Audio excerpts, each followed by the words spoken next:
இந்த ஜாதகத்துக்கு ஃபோன் பண்ணி பார்ப்போம்.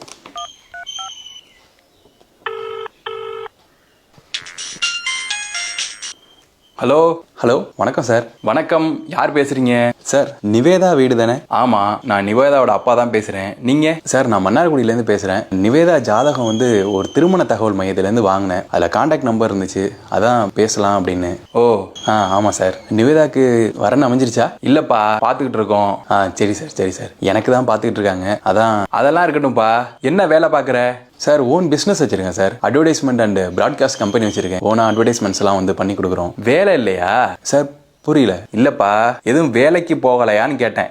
அதான் சார், பிசினஸ் தான், ஓன். அதெல்லாம் சரிப்பட்டு வராதுப்பா. என்ன பிசினஸ், அதுல என்னத்த வருமானம் வரப்போகுது? ஓ, ஐடி வேலை இல்லைன்னா கவர்மெண்ட் ஜாப் இப்படி இருந்தாதான் சரிப்பட்டு வரும். அப்ப நாங்க பாக்குறதெல்லாம் வேலை இல்லையா?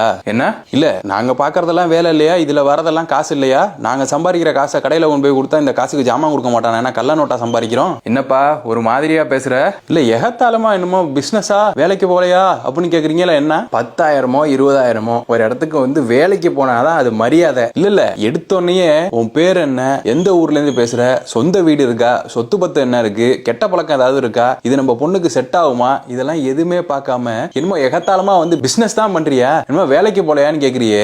நான் இப்பவே என் பிசினஸ்ல மாசம் 1.5 லட்ச ரூபா சம்பாதிக்கிறேன். இன்னும் 3 வருஷத்துல 5 லட்ச ரூபா சம்பாதிப்பேன் மாசம். நீங்க சொன்னீங்களே ஐடி வேலை கவர்மெண்ட் வேலைன்னு, கவர்மெண்ட் வேலை தான் நிரந்தரமான வருமானம் தான். ஆனா ஒரே வருமானம், நான் மேல வளர்ந்துட்டு போயிட்டே இருப்பேன். பிசினஸ் எல்லாம் சரிப்பட்டு வராது. வேலைக்கு தான் போகணுமா? வேலைக்கு போய் 20,000 ரூபாய் சம்பாதிச்சுட்டு வந்து டேரைக்கும் குடிச்சிட்டு வந்து உன் பொண்ணை அடிச்சா ஓகேம்பியா?